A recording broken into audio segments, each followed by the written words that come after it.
I'm sure a great many of you have heard this quote before. A coward dies 1,000 times before his death, but the valiant never taste of death but once. This, of course, meaning that every time a coward runs from the fray, turns and tucks tail, inside he dies. This is why, in a nutshell, DC is going to fail in Venezuela over and over and over again.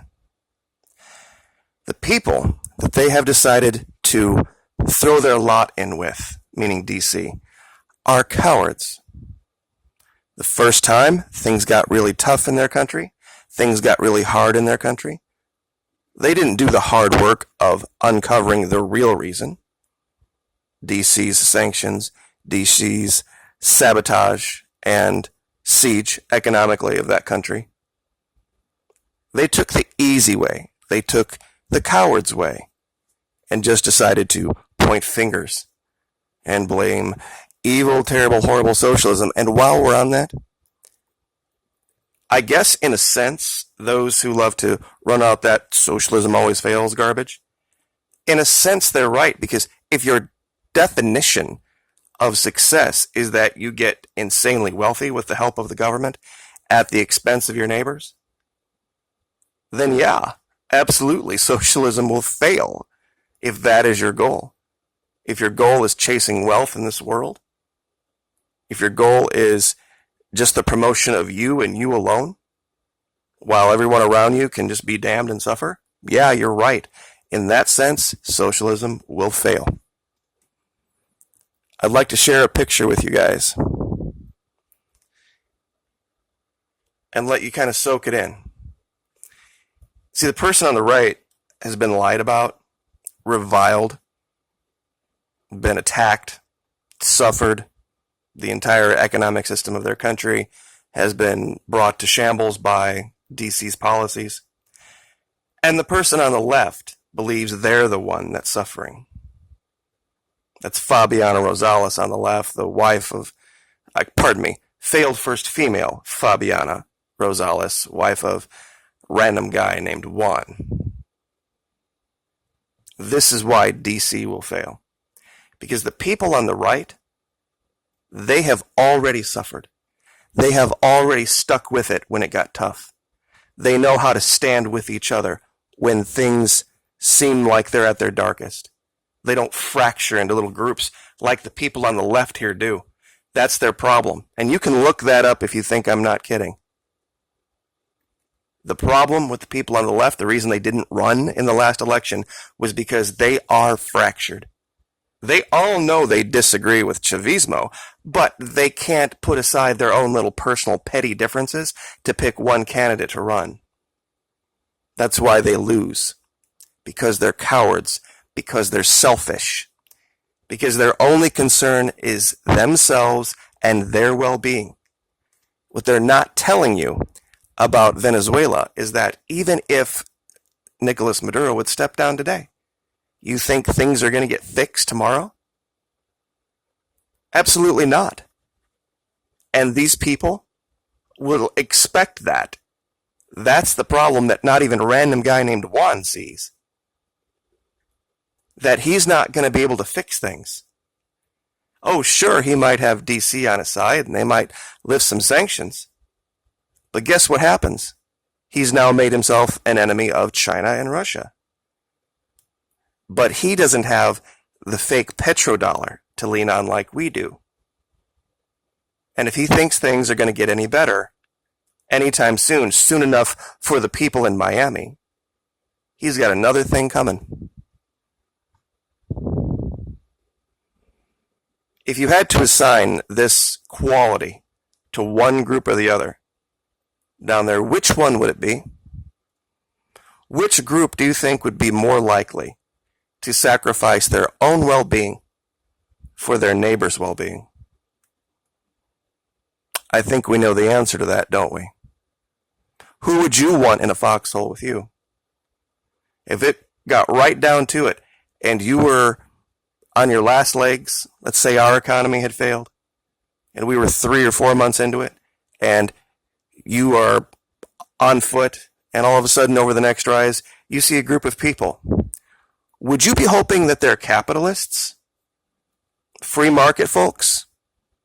Or would you be hoping that perhaps it was more of a communal lifestyle that would be willing to take you in and help you and make you one of their own, regardless of the consequences to themselves? Who would you hope to see over the next rise? An evil, terrible, horrible socialist? Or someone whose only desire was to make themselves wealthy no matter what? Because that is the end, no matter what you say, of capitalism.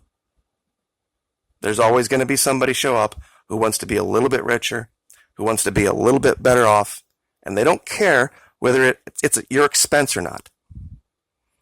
And I don't think that's a surprise to anyone listening in my audience right now, that that's what we have devolved to in this country. It is the law of the jungle anymore. I want this picture to stick in your mind. What really more does the person on the right have to lose? They've already been through so much. Do you think they're going to quit? Those would be the people you would want fighting with you. The one on the left goes a week without Starbucks? Forget it. This is the distinction DC can't make. They don't understand the harder they make it in Venezuela, the stronger the Chavistas get. The harder they make it in Venezuela, the stronger the Chavistas become. They have only one choice but to go forward. They can't quit. They can't go back. The people on the left, they just want their wealth back. They just want their status back. That's why, at the first sign of trouble, they fled in the millions. Would you do that? If you're somebody out there listening to me right now who thinks I'm just full of garbage, I don't know what I'm talking about, and DC is doing everything right, is that what you would do in this country if things went south? Would you just pack up and leave for Canada? Pack up and leave for some other country, Australia? And then attempt to petition those governments to go back into this country and overthrow the government? Would you do that? If you would do that, I can't imagine how you can look in the mirror and call yourself an American. No, most of you wouldn't. You would stand with your neighbors. You would suck it up. And you would, believe it or not, function and act just like Chavistas. You would take care of each other. You would pick each other up. You would make it happen. If it meant going without, you'd go without. The person on the left, not a chance. The person on the right, that's their way of life. This is what I needed to share with you today.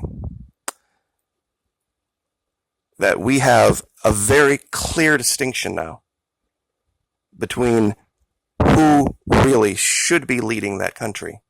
Because leadership is very easy to discern when adversity hits. Character is not built by adversity, it's revealed by adversity.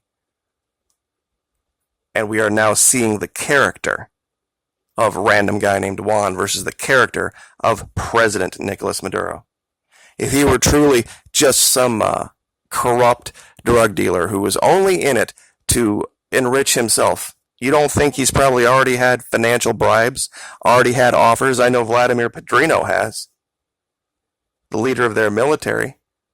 He's been bribed more times than he can probably count by DC's cowards.